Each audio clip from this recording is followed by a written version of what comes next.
Oh, so much floats, so freely, so many things, clouds and boats, bubbles, leaves, so many sounds, music, rain falling, waves, voices, so many creatures, fish, bees, butterflies, birds, so much of us, our hopes, dreams, imaginations, our lives, floating on the mystery of life's waters. Welcome to the latest floating poetry broadcast, and thank you for leaning in. Some of you for the first time, others faithfully again. Welcome to all, to show 139 in my ongoing weekly series, coming to you live from the floating coast of Rhode Island.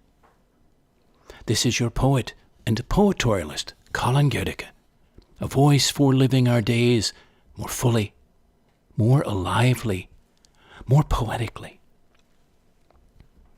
Broadcast 138 was all about living in the light, bathing in, beholding, appreciating everything purely light-filled, light-giving.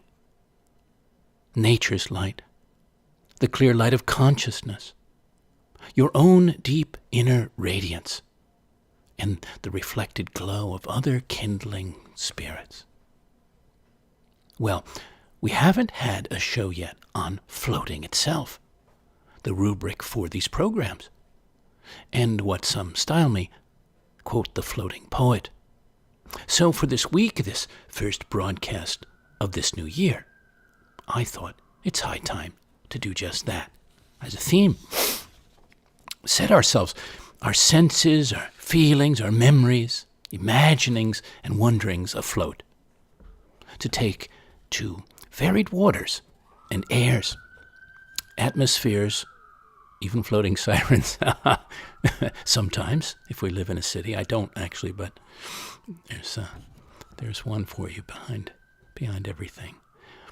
Yes, to take to varied waters and airs, atmospheres, to outer and inner spaces, to places of suspension, kinds of levitation, especially places that buoy our spirits, our hearts, our hopes.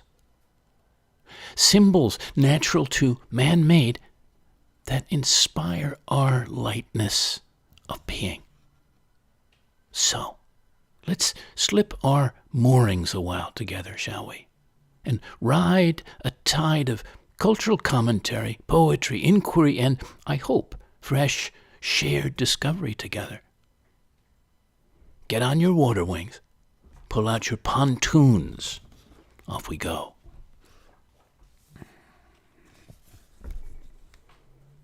Poem from the Old Dodge Estate, Madison, New Jersey, May 2018. I wade barefoot, ankle deep, through the spring green meadow filled with sweet grass and dotted shoals of dandelions. Lie down, face to sun and bird singing sky, in a pool of pale and purple ajuga. Let my eyes slip closed, my limbs drift, senses float in the shallows of the slow tiding afternoon. Cloud Fishing by Phyllis Levin. To fish from a cloud in the sky, you must find a comfortable spot. Spend a day looking down patiently, clear-sighted. Peer at your ceiling, where a light dangles hook and line could be slipping through. Under the hull of a boat, a fish will see things this way, looking up while swimming by, a wavering pole's refraction catching its eye. What will you catch? With what sort of bait? Take care, or you'll catch yourself. A fish might say, as inescapable skeins of shadow scatter a net over the face of the deep. Cloud fishing. Thank you, Phyllis Levin. Poem from Mexico. Todo bien. All is well. Today you take a siesta in the shade, surrounded by a sun-glazed sea. Your thoughts drift on the endless waves, on the passing clouds. Like shells, your ears catch the music of the surf and the palms rustling like loose pages in the wind. You've forgotten the date and indefinitely the hour. Todo bien.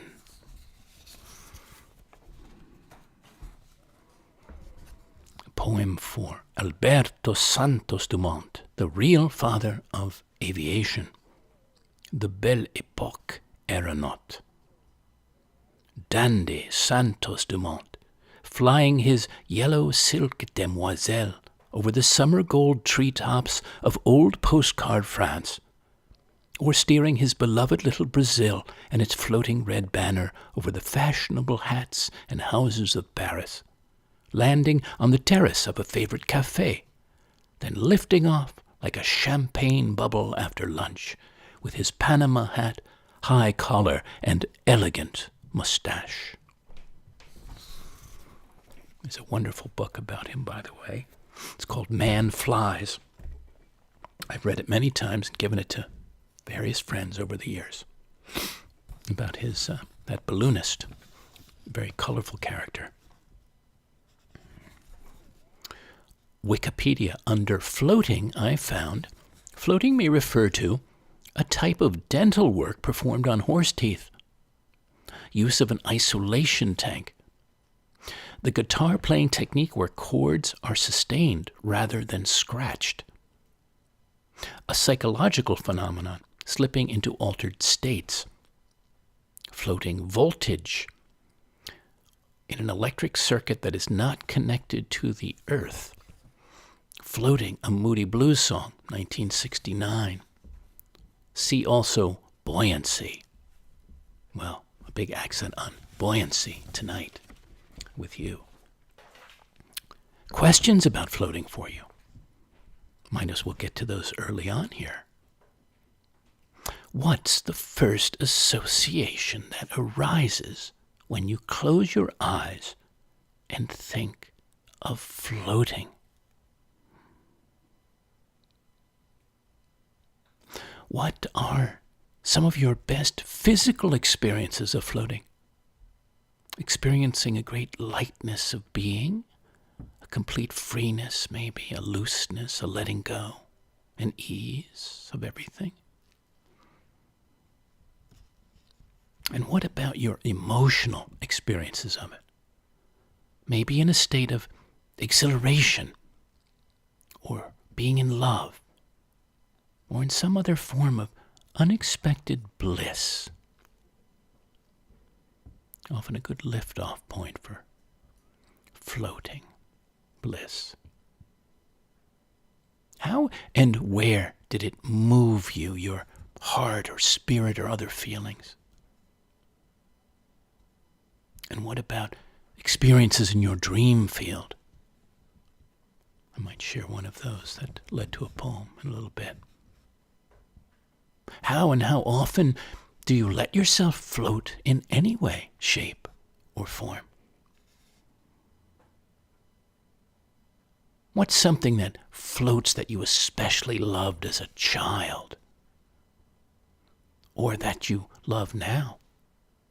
That captured or captures your sense of freedom or delight or innocent wonder?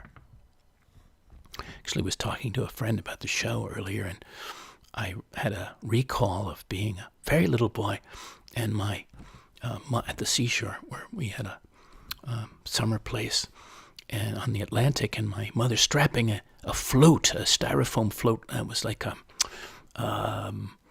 capsule around me, and it was on my back, which I always thought later was kind of funny because you could actually drown and still be floating around Should have been on the other way around, but it was the thought that counted. Protecting her boy, her child. What about soap bubbles? Champagne bubbles, kites, hang gliders, hummingbirds, birds riding thermals, fireworks, fog, mist, the moon, the night stars, snowflakes, swans, loons, clouds over the ocean, clouds over mountaintops. I was musing on the image for the show of the swans. That was on Little Narragansett Bay just this past week when the sun struck up, and in Watch Hill. And the fact that we each began floating in our mother's wombs, in her waters of life, floating in great ease and peace and safety, and without water wings. If you could float into the air anywhere, like a hot air balloon without the balloon and basket, where would you want to float? And how high up? And for how long? What if we each had our own floatometers that could tell us at what level we were floating? Not literally, but from hardly or too lowly to slightly to greatly. Imagine that, a floatometer.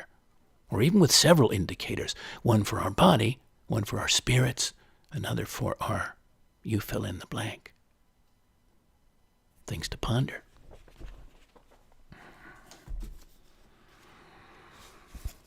Esther Hicks, Abraham Hicks. You cannot really disconnect yourself from the passionate, desirous being that you are. It was with enormous clarity that you came forth into this body. And that's why when you try to hold your desire down, it keeps coming up. Your cork will always float unless you are holding it down. Well said. I read that one from time to time to myself. Meditation for us, for you, on the vernal equinox. This one was March 20 of 2019. You are floating straight up above a field or an ocean, a forest or mountain. Your limbs are loose, your gaze is soft. A warm breeze plays on your skin. Centered over your head is a great sun. Below your soles, a great moon. The three of you floating together, balanced weightlessly, cradled gently in space, in the open sky.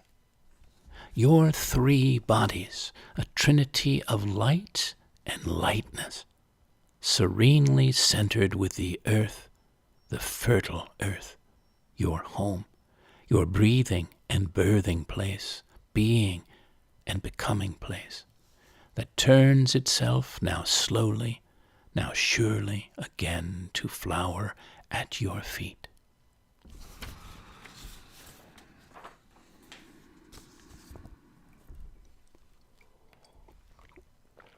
I mentioned dreams in our questions, and here's a poem that formed from a dramatic, vertiginous dream I had in New York City in the spring of 2001, right around my birthday. In Hawaiian, it's makani nui, big wind.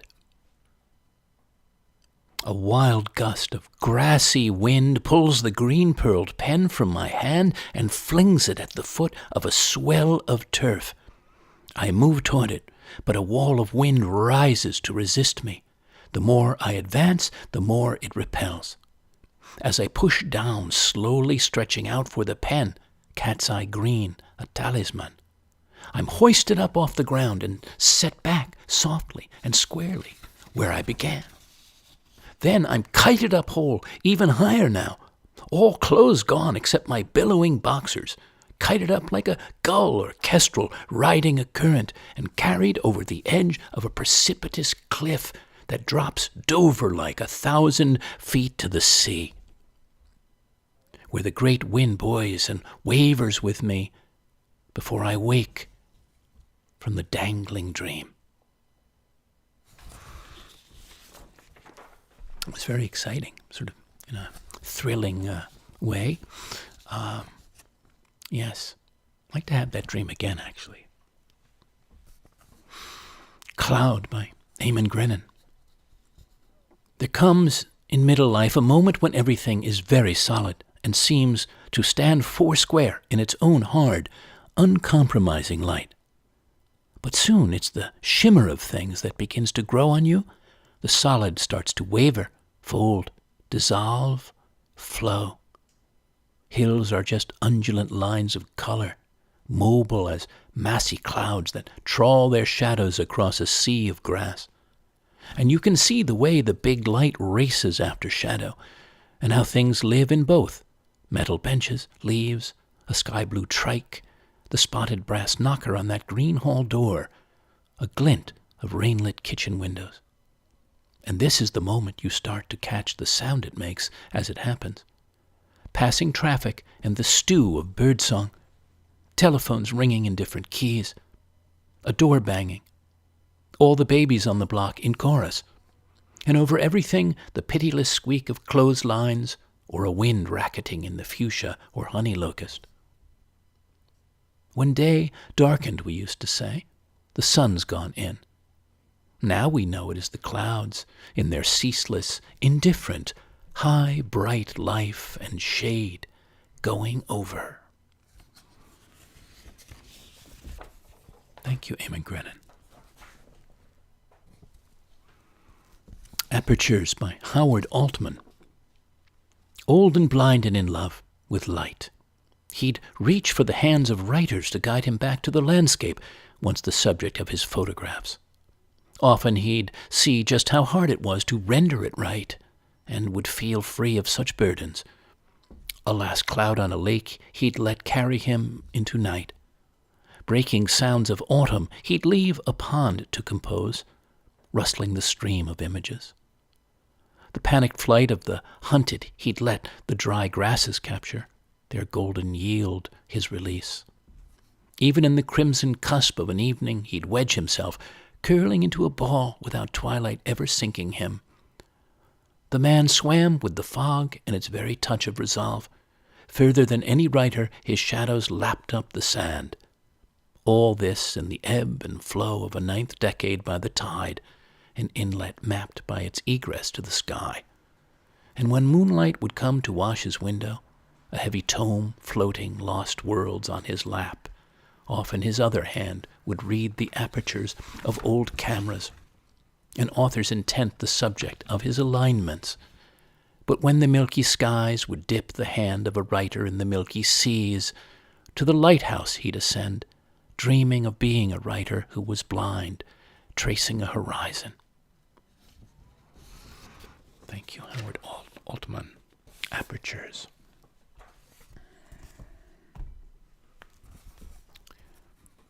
Here's a piece from Santa Fe, New Mexico, September 1999. Smoke signals. Smoke signals from the southwest rise through the morning pines and yellowing aspens, sending blue clouds and signs of life into the high desert sky.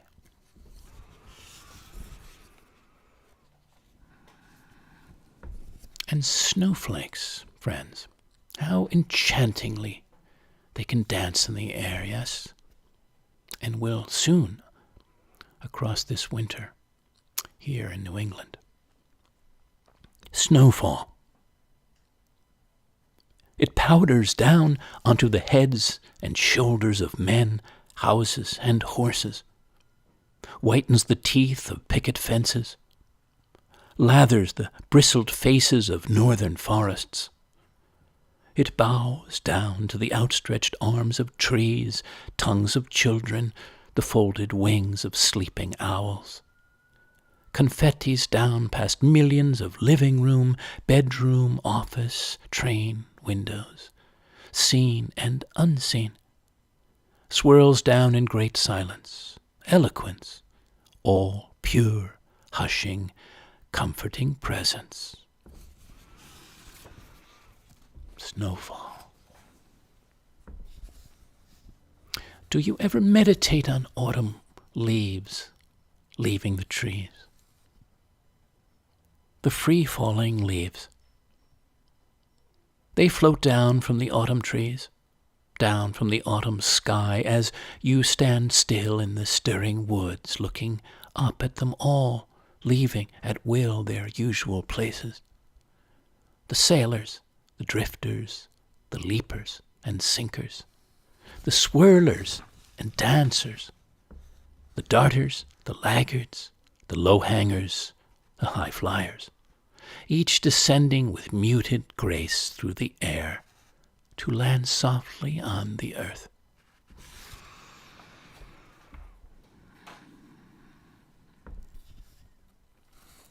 What more iconic, living examples of floating than butterflies? How do you feel when you see them fluttering about? The butterfly chaser loves the chase, but not like Nabokov, the catch. Has no wish to disturb the delicate wings or eloquent flight, the colored notes floating so freely over the fields, only to let his senses flutter too above the flowered earth, below the streaming sun. The butterfly chaser. It was from my exhibition Behind the Curtain. Well, this is an ode of mine to a butterfly, to the species known as the painted lady. And my, how she floats. Vanessa Cardui, the painted lady, bellissima, who flies breast high through the air with the greatest of ease. 9,300 miles and 6 generations round trip, every spring and fall, from Scandinavia and Catalonia to West Africa and fair-windedly back, by the thousands, a tour de gentle force, to see the color, to feel the flutter, to applaud the sheer passing wonder.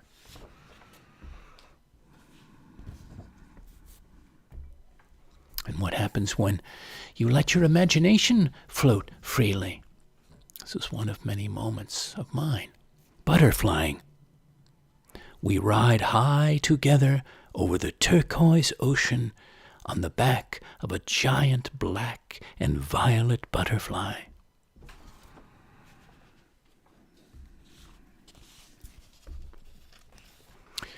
From the Marginalian on the book Falling Upwards, an illustrated history of the golden age of hot air balloons. How scientists, explorers, and daredevils risked their lives so we could see our world from above. So, this is Richard Holmes's book. It was Louis XVI who suggested that they first send 2 criminals aloft. The prospect of sealing an innocent human into a basket, lighting a flammable gas above his head, and propelling him skyward with no clue as to how high, how far, or how fast he would go, was clearly a death sentence. When the Montgolfier brothers famously launched their first balloon in front of the king at Versailles in September of 1783, it was not men that flew, but animals, a sheep, a duck, and a rooster, the symbol of France. All survived the successful flight, landing in a nearby field. The first truly manned balloon flight took place only a few months later, in the 1st of December, when Dr. Alexander Charles and an assistant launched their balloon from the Tuileries with almost 500,000 Parisians watching, including American Ambassador Benjamin Franklin. Charles wrote of the experience. I felt as if I were flying away from the earth and all its troubles and persecutions forever. It was not mere delight, it was physical rapture. I am finished with the earth. From now on, our place is in the sky. Wonderful book, Falling Upward. recommending it to you. Well, floating about in boats, that's a delight of mine. As a sailor, maybe yours. Yes, as a longtime sailor and a rowboater that I am, and lover of ferries everywhere. This was one time taking, as I did many times over years, taking the ferry to Bainbridge from Seattle. This was in April of 2000. The ferry to Bainbridge. A frosted cake layered with cars and people, rosetted with gulls, points out toward quiet afternoon islands, out past the once sunken clock tower, out past Ivar's and the painted red fireboat at the dock, leaving swirls of celadon and ice-green froth in a widening wake of blue bay, and a skyline that becomes more matchbox as we draw away through a swath of sun and sky on the big white ferry to Bainbridge.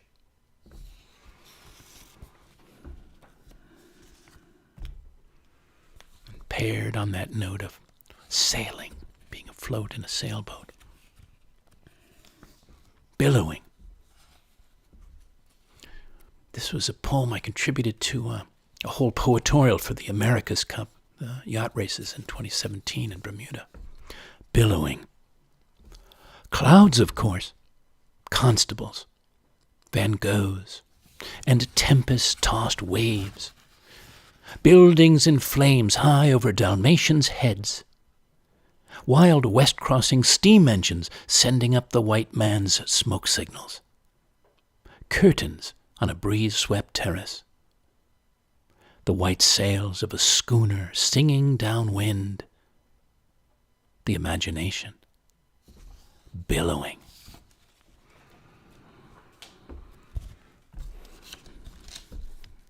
From UCSB Science Line, why do we float in space? I have a couple of answers, but I'll give us two, number 1 and number 3. Number 1 answer. Sometimes people say that we float in space because there is no gravity to pull us toward anything. However, this isn't quite true. Let's say you were living in the International Space Station, which is about 250 miles above the surface of the Earth. The gravitational pull toward the Earth is only a little bit weaker than it is here at sea level. The reason astronauts float in the space station is that they are in free fall. It's a little bit like when you ride on a really fast roller coaster and you feel yourself lifting a little bit out of your seat. Fortunately, the space station is not falling straight down toward the Earth, so they never crash. Instead, they are constantly falling away from the Earth fast enough that they never land. How about that? I didn't quite know that myself. And answer 3 is, believe it or not, there is a force that constantly pulls you toward the center of the Earth. In fact, you're actually constantly falling toward Earth at an accelerating rate of 9.8 meters per second. The force isn't so strong that we feel like we are being pulled to the ground, but it is just strong enough to keep you on the ground. When you jump off of a wall, you fall toward the ground because of downward force of gravity. So there you go. I know we're always wanting to learn to fly. Maybe we'll get there other than in our dreams. I was also curious about flotation tanks because I've never done that. I've wanted to do that. So this is from the Float Shop, SHOPPE. What is floating in a flotation tank? Enclosed or open air. So I'm just skip down to, they say floating is letting go of all of your senses, resting your body, exploring your mind and soul, how it works. During a float, you step into a quiet, warm, private spa called a float tank and lay back in water in which 1,000 pounds of Epsom salts have been dissolved. It's more dense than the Dead Sea, so you'll float right on top. You'll be fully supported and expend no physical energy to stay afloat. The water's kept at a constant temperature of about 95 degrees that feels warm at first, but soon becomes almost imperceptible. And when you choose to turn out the lights, your eyes can rest in comforting darkness that's the same if you open or close them. Without the need to pay attention to changing stimuli, keep yourself vertical, navigate traffic, or have a conversation, unless with yourself. Resources otherwise devoted to these and other tasks are free for you to use in problem solving, creative exploration, learning, or simply meditation, rest, and relaxation. It's a 90-minute savasana and a powerfully relaxing environment. Well, maybe you've done it. If so, I'd be curious to know your experience. Or if you like to do it like me, I'll let you know what happens. I mentioned me as a child with the float on the back, not water wings, but here's Kathy Song's poem, S-O-N-G, Water Wings. The mornings are his, blue and white like the tablecloth at breakfast. He's happy in the house, a sweep of the spoon brings the birds under his chair. He sings and the dishes disappear. Or holding a crayon like a candle, he draws a circle. It is his 100th dragonfly. Calling for more paper, this one is red-winged, and like the others, he wills it to fly simply by the unformed curve of his signature. Water wings, he calls them, the floats I strap to his arms. I wear an apron of concern, sweep the morning of birds. To the water he returns, plunging where it's cold, moving and squealing into sunlight. The water from here seems flecked with gold. I watch the circles his small body makes, fan and ripple, disperse like an echo into the sum of water, light, and air. His imprint on the water has but a brief lifespan, the flicker of a dragonfly's delicate wing. This is sadness, I tell myself, the morning he chooses to leave his wings behind, because he will not remember that he and beauty were aligned, skimming across the water, nearly airborne, on his first solo flight. I'll write how he could not contain his delight. At the other end, in another time frame, he waits for me, having already outdistanced this body, the one that slipped from me like a fish, floating, free of itself. Beautiful. Water Wings by Kathy Song. Thank you, Kathy Song. From her collection, Frameless Windows, Squares of Light. Picnic in the Air, one of mine, where gravity is suspended by late afternoon, leaving you free to picnic or frolic past sunset, moonset, at any altitude you desire, on deep cushions of air. Round an awning-striped tablecloth spread weightlessly, elegantly, with cold, blushing bottles of wine, hard and soft cheeses, cow and goat from France and Spain, wildly crusty loaves of bread whose crumbs drift off here and there on the breeze to feed peckish passing birds. Wrinkled olives, ripe berries, sparkling water, bubbling laughter, and languid pleasure over the floating feast. Picnic in the air, wouldn't that be fun? I'd love to do that. Beyond the imagining. Well, have you ever made or had, speaking of food, the pleasure of eating an île flottante, a floating island, an iconic French dessert? So I went and found one of the classic recipes. It's the floating island. This is from Taste Atlas. It's surprisingly simple to make and requires only basic culinary skills and ingredients. Its preparation can be divided into 4 steps: making the meringue, preparing the vanilla custard cream or crème anglaise, cooking the caramel, and assembling. There are 2 ways to serve and assemble a floating island. One is to pour the vanilla custard into a large bowl, place the entire amount of the meringue on top in one piece, and drizzle it with caramel syrup. The bowl is brought to the table with a large ladle so that each person can adjust the meringue to custard ratio to their liking. Floating island can be served cold, making it a worthy substitute to ice cream on a hot summer day or at room temp, light, fluffy, and slightly old-fashioned. Well, if you've never had one, try one. It's delightful, and it does float. Well, Patti Smith wrote this lovely book, Just Kids, a memoir. And in it, she recounts what she considers to be her first memory of the creative impulse. When I was very young, my mother took me for walks in Humboldt Park along the edges of the Prairie River. I have vague memories, like impressions on glass plates, of an old boathouse, a circular bandshell, an arched stone bridge. The narrows of the river emptied into a wide lagoon, and I saw upon its surface a singular miracle. A long, curving neck rose from a dress of white plumage. "Swan," my mother said, Sensing my excitement, it pattered the bright water, flapping its great wings, and lifted into the sky. The word alone hardly attested to its magnificence, nor conveyed the emotion it produced. The sight of it generated an urge I had no words for, a desire to speak of the swan, to say something of its whiteness, the explosive nature of its movement, and the slow beating of its wings. The swan became one with the sky. I struggled to find words to describe my own sense of it.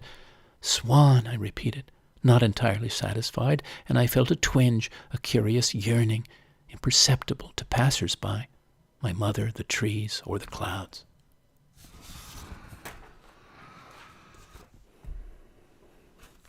Rainer Maria Rilke has a marvelous poem, The Swan, Der Schwan.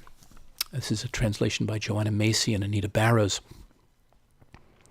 This laboring of ours with all that remains undone, as if still bound to it, is like the lumbering gait of the swan. And then our dying, releasing ourselves from the very ground on which we stood, is like the way he hesitantly lowers himself into the water.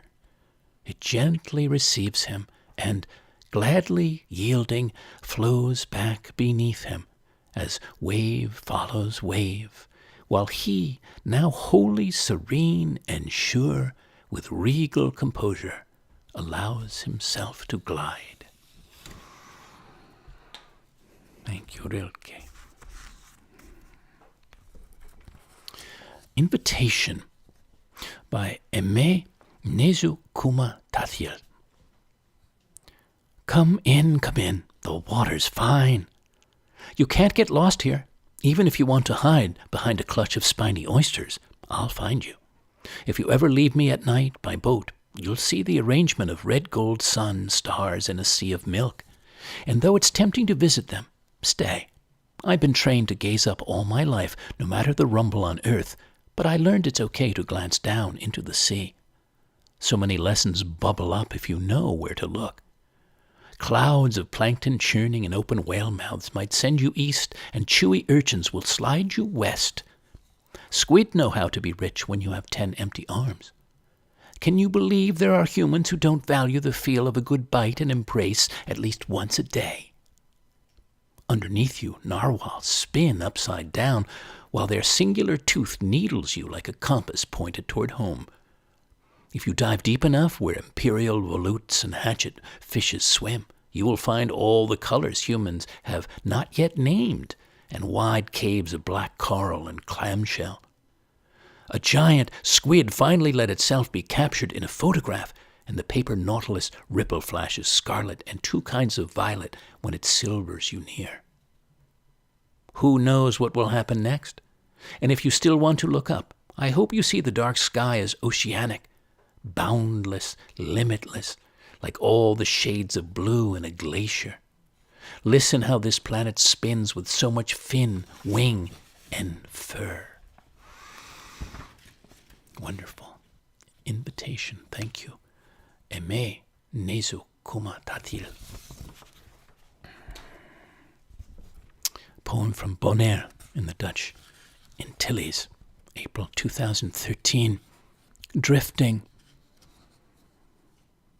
The long sun-brown body of my woman drifts in the morning water, in the cloud-canopied water, in the clear, care-freed water.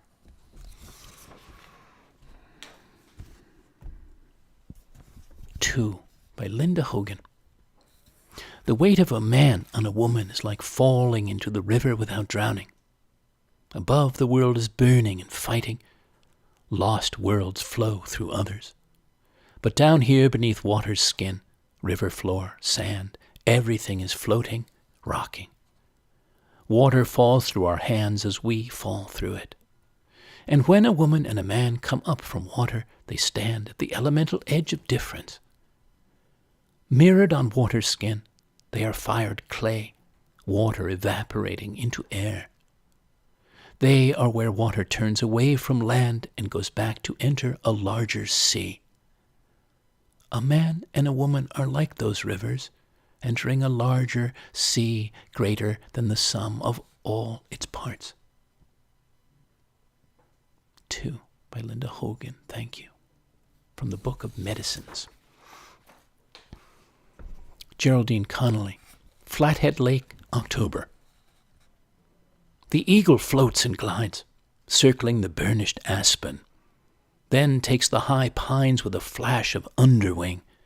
As surely as the eagle sails toward the bay's open curve, as surely as he swoops and seizes the struggling fish, pulling it from an osprey's beak, so too autumn descends to steal the glistening summer from our open hands.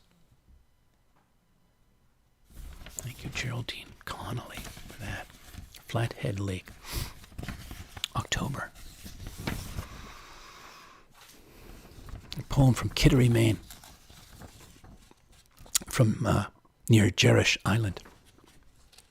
Late June 2017, point of convergence, of pine green land, of ash gray sand studded with bleached oyster shells, wave-washed stones, of clear cold sea, of a slow-moving scrim of salt-white mist soft over the surfaces, echoing a low tide of blue-bordered clouds, of an unveiled body and spirit of a free-floating man, poet, coming together on a solitary, salutary Maine coast morning. Point of convergence. Luffing, June, in the countryside. Living leaves of bright yellow. Large, sunny, sans souci butterflies float and flutter singly and doubly just beneath the June-green treetops, all shaggy and shady on their broomsticks of smooth, gray, spreading wood, amphitheatered out around the cedar plank stage where I sit in simple silence, seeing and feeling the luffing motion of the morning.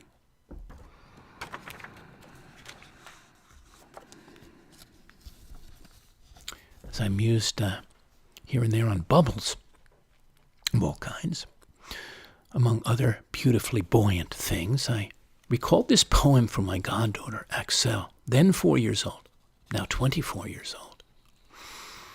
Our dreamy little demoiselle. Beautiful dreamer, whose feelings float like soap bubbles and rose petals through the air, who speaks with whisper-soft words and eyes that brush our faces like butterfly wings. Axel, our darling little demoiselle, whose cheek we kiss, who we love so well. Goes out to her. Well, what joyfully lifts or levitates your feelings, dear listeners, or someone or something? Tracy Smith's poem, My God, It's Full of Stars, Part 5. When my father worked on the Hubble telescope, he said they operated like surgeons, scrubbed and sheathed in papery green, the room a clean cold, a bright white. He'd read Larry Niven at home and drank scotch on the rocks, his eyes exhausted and pink. These were the Reagan years when we lived with our finger on the button and struggled to view our enemies as children. My father spent whole seasons bowing before the oracle eye, hungry for what it would find. His face lit up whenever anyone asked, and his arms would rise as if he were weightless, perfectly at ease in the never-ending night of space. On the ground, we tied postcards to balloons for peace. Prince Charles married Lady Di. Rock Hudson died. We learned new words for things. The decade changed. The first few pictures came back, blurred, and I felt ashamed for all the cheerful engineers, my father and his tribe. The second time, the optics jibed. We saw to the edge of all there is. So brutal and alive, it seemed to comprehend us back. My God, it's full of stars. Thank you, Tracy Smith.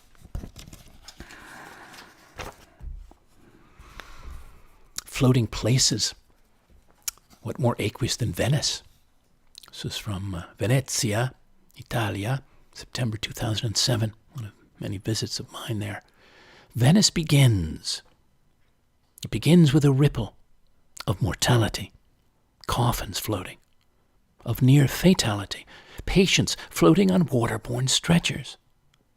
of locality. Fishermen floating in the glass-green lagoon above curious crustaceans and one black figure in a frog suit. Then continues in its richly aqueous way, rising and falling on tides of canaletto light, travelers and the whims of history and nature. In Japan, this is from thoughtco.com, what is ukiyo? It means floating world. During the Tokugawa period, 1600 to 1868 in Japan, the word ukiyo came to describe the lifestyle of meaningless pleasure-seeking and ennui that typified life for many people in the cities, particularly Edo, Tokyo, Kyoto, and Osaka. The epicenter of ukiyo was in the Yoshiwara district of Edo, which was the licensed red light district. Among the participants in the culture were samurai, kabuki theater actors, geisha, sumo wrestlers, prostitutes, and members of the increasingly wealthy merchant class. They met for entertainment and intellectual discussions in brothels, chashitsu, or tea houses, and kabuki theaters. In order to cope with their frustration or boredom, disparate people came together to enjoy theater, musical performances, calligraphy and painting, poetry reading and speaking competitions, tea ceremonies, and of course, sexual adventures. Ukiyo was an unrivaled arena for artistic talent of all kind, marshaled to please the refined taste of the sinking samurai and rising merchants alike. And of course, you would know about the famed Japanese woodblock prints of floating world pictures. So there's more on that elsewhere. But Asai Ryoi, Tales of the Floating World, said, living only for the moment, savoring the moon, the snow, the cherry blossoms, and the maple leaves, singing songs, drinking wine, and diverting oneself in simply floating, unconcerned by the prospect of imminent poverty, buoyant and carefree, like a gourd carried along with the current of the river.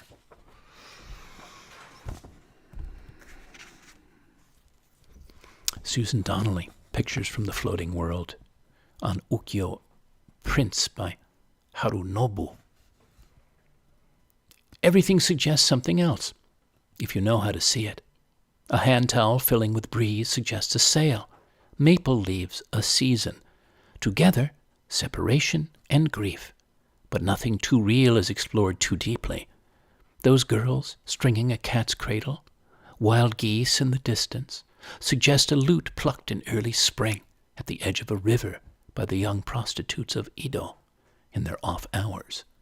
The viewer would have known the song they sing by just these hints and walked away humming.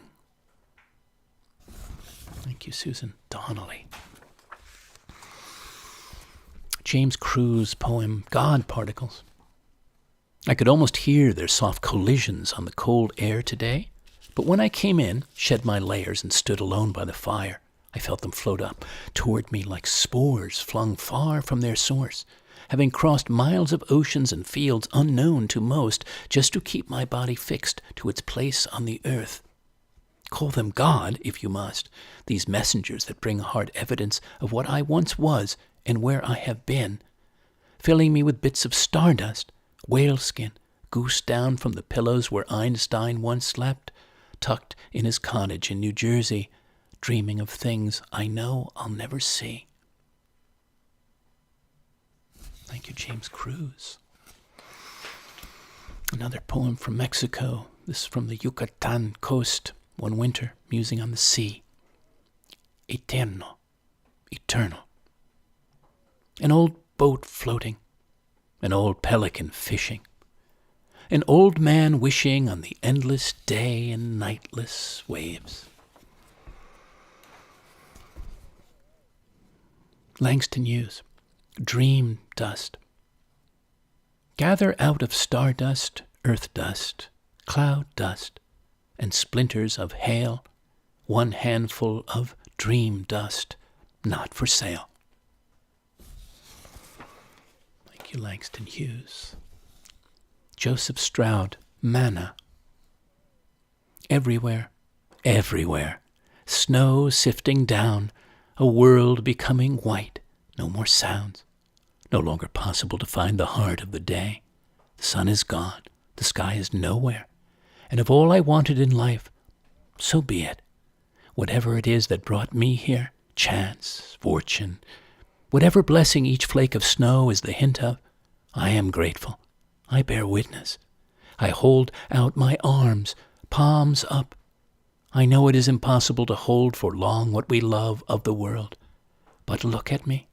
Is it foolish, shameful, arrogant to say this? See how the snow drifts down. Look how happy I am. Manna. Lovely. Thank you, Joseph Stroud, always. Everything is singing. Everything is singing this morning. The birds, the skyward trees, the sun raying down on the green grasses and flowering gardens, the blue herons, white swans, the old brook and floating pond. This body of beauty, this wide open-throated heart.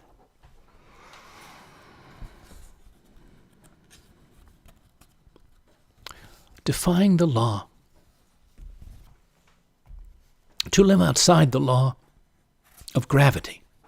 Law you swallowed whole, not the Newtonian one that appled into Sir Isaac's head, the cultural one that weighs down the boughs of fellow men, of otherwise fine women, friends, siblings, unsprung offspring, that pins them hard and fast to time and space, like butterflies encased unnaturally under glass.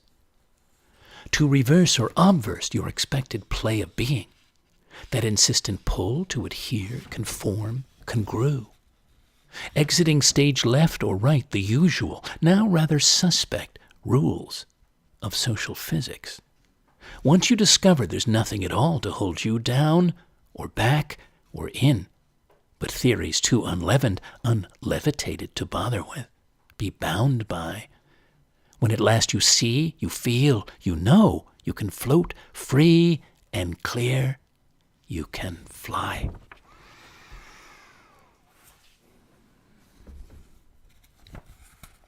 And next to last, two blessings actually. Next, this one and then the next one. Blessing the Boats by Lucille Clifton.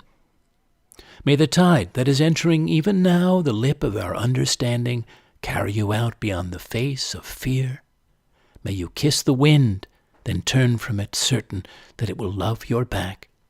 May you open your eyes to water, water waving forever, and may you in your innocence sail through this to that. Thank you, Lucille Clifton, for the blessing. Here's my blessing. For you on your life passage, wherever yourself is sailing, like a ship. The way from ancient times, Greeks wreathed their heads with olive branches, drank wine and poured water on a new vessel as a blessing, honored and called on the gods to protect it and their seafarers. Each year since you were set out on life's wide, open waters. May the graces of the heavens and the earth keep you safe. Help you sail with ease through your days and nights, the sun and stars. Let the elements favor whatever passage you choose to make, to bring you good fortune, and carry you wisely and well to each next welcome harbor. Yes, and thank you again for leaning in, floating, and feeling in on the wave of this new year and a raft of new broadcasts yet to come your way from me. There's so much I'm eager to bring to you, to light up and into. Thank you as always for freely sharing my shows with others to enjoy. And for those of you who send affirmations and valued gifts of appreciation that help me keep these weekly shows going, to nourish and uplift more and more hearts, minds, and spirits. If there's some theme you'd like me to speak to, send me an email, colin@thepoetorialist.com. I would love to know what your experience was of this show on Floating Freely. To send a contribution, which would be most welcome, you can by Venmo to Fivefold, FIVEFOLD, at pipeline.com, or by PayPal to me to the same email. or by check and regular mail, P.O. Box 1032, Westerly, Rhode Island 02891, or by credit or debit card through my site, thepoetorialist.com, and the Donate tab. This year, patrons can again sponsor or host me periodically as a working poet in residence in an agreed place in the U.S. or the world for an agreed time to create a new flight of poetic art and dedicate it to them. Send me an email. We'll explore it. Meanwhile, you can hear all the broadcasts online, on YouTube, on the Floating Poetry playlist. I hope you'll lean in soon again. Until then, dear listeners, here's to floating in all forms, freely, freeingly, beautifully, untethering often as you go through your days, and enjoying the many floating expressions of nature, and whatever you see, hear, or imagine that evokes the findable and feelable lightness of your being. Goodbye for now, and good spirits.